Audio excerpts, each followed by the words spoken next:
এটা খুব পরিষ্কার বক্তব্য। দুপুরবেলা আজকে বিধায়ক সেবা কেন্দ্রের নাম নেতাজি সুভাষচন্দ্র বসুর উপর ডেডিকেশন করেছি আমরা। তথ্য সংস্কৃতি দপ্তর নেতাজি সুভাষচন্দ্র বসুর পরিবারের বর্তমান যারা আছেন তাদের কাছ থেকে ছবি অনুমোদন করেছে। রাজ্য সরকার সমস্ত সরকারি অফিসে, সমস্ত সরকারি স্কুলে নেতাজি সুভাষচন্দ্র বসুর ছবি বাধ্যতামূলক করে নোটিফিকেশন করছে।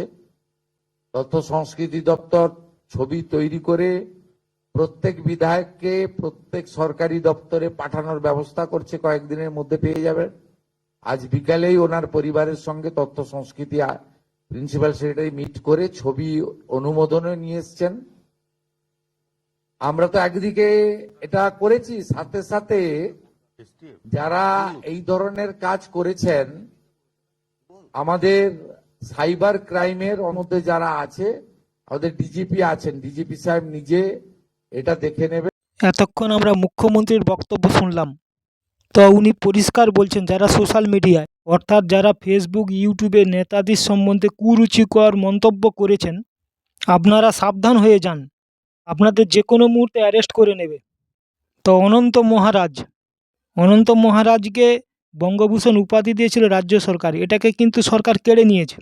কেননা অনন্ত মহারাজ নেতাজির সম্বন্ধে কুরুচিকর মন্তব্য করেছেন। নেতাজিকে উনি স্বাধীনতা সংগ্রামী মানতেই চান না। নেতাজিকে বলেছিলেন উনি ব্রিটিশের দালাল, সেজন্য রাজ্য সরকার ওনার উপাধিটা কেড়ে নিয়েছিলেন। আপনারা সাবধান হয়ে যান। কল রেকর্ডটা শুনুন আপনারা। শুনতে থাকুন। আমি ময়ূক রঞ্জন আমি বলছিলাম। নেক্সট ভিডিওতে কেমন আছেন? আবার আসবো। করছে আপনি নেতাজি সুভাষচন্দ্র বোসকে এই অপমানটা কেন করছেন? আমি আপনার কথা বুঝতেই পারছি না। আপনার কাছে কি কোনো বার্তা এসছে? কি করলাম আমি বলেন তো? অপমান করেননি নেতাজি সুভাষচন্দ্র বোসকে? আজাদ হিন্দ ফৌজ নিয়ে আপনি লিখেছিলেন, বলেছিলেন। আরে ভাই, আমি ডকুমেন্টে বলছি, ডকুমেন্ট আমি বারবার বলছি, আপনি আমাদের ভিডিও গুলো দেখেন তো, বারবার বলছি আমার কাছে ডকুমেন্ট আছে, এভিডেন্স আছে, তথ্য আছে, এই ভিত্তিতে বলছি। ডকুমেন্টটা কি? ডকুমেন্টটা কি? হ্যাঁ, ডকুমেন্টটা ওটাই বলছি তো।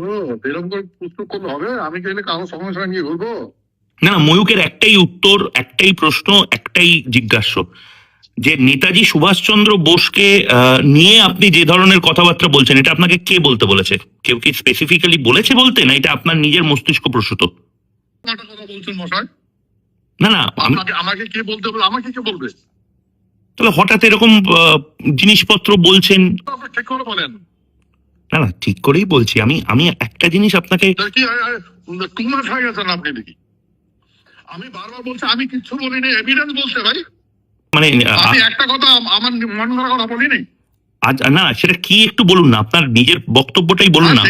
সেটাই বলছি, বলুন। Indian independent movement state, state east Asia,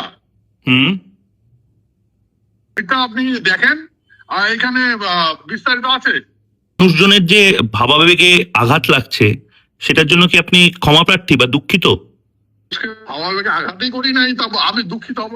যদি ভাবাবেগে যদি আঘাত ঘটে থাকে তাহলে এটাকে আপনাকে ধরতে হবে। আঘাতকারী অপরাধীও INA দা হিন্দ গভর্নমেন্ট, আজাদিন হিন্দ গভর্নমেন্ট। ভালো করে বোঝাচ্ছে না। আচ্ছা, আপনি বলছেন যে এগুলো সব লেখা আছে, আপনি জাস্ট পড়েছেন, আপনার নিজস্ব বক্তব্য না? আমি এই কথাগুলো বলেছি, লেখা আছে, লেখা আছে। মুখ্যমন্ত্রী বলেছে যে, মুখ্যমন্ত্রী শুভেন্দু অধিকারী বলেছেন যে নেতাজি, আমার কথা শোনেন, বলেন। আমি দ্বিতীয় বিশ্বযুদ্ধে ছিলামও না, তখন আমার জন্মই হয় নাই। সে তো আমিও আমেরিকা যাইনি, তাই বলে কি আমেরিকা নিয়ে কথা বলতে পারবো না? তাহলে আমি এগুলো বলতে পারবো না। কি করে বলবো? লিখেছে যারা আই উইটনেস আছে, তারাই লিখেছে, তাদের কথাই বলছি।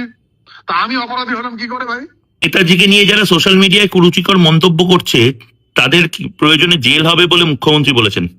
আপনি যদি কারোর সঙ্গে মিসবিহেভ করেন, তাহলে আর জাতি- এটা কি ছোট ছেলের কথা বলছেন? আর জাতির নায়ক, কেউ অপরাধ করে থাকে তার জেল হবে। আর জাতির নায়ককে অপমান করা সোশ্যাল, বলেন তো কি করে নায়ক, বলেন তো নায়ক কি করে বলেন? না না, নেতাজি জাতির নায়ক তো ইনি ভারত স্বাধীন করেছিল। 100%। হ্যাঁ, আপনি প্রমাণ দেখান না, প্রমাণ দেখান না, সোশ্যাল ছেড়ে দেন, তাহলে আমরা বলবো হ্যাঁ নেতাজি ভারত স্বাধীন করে দিয়েছে। ভারত স্বাধীন হয়েছে ইন্ডিয়ান ইন্ডিপেন্ডেন্ট অ্যাক্ট 1947 18 জুলাই।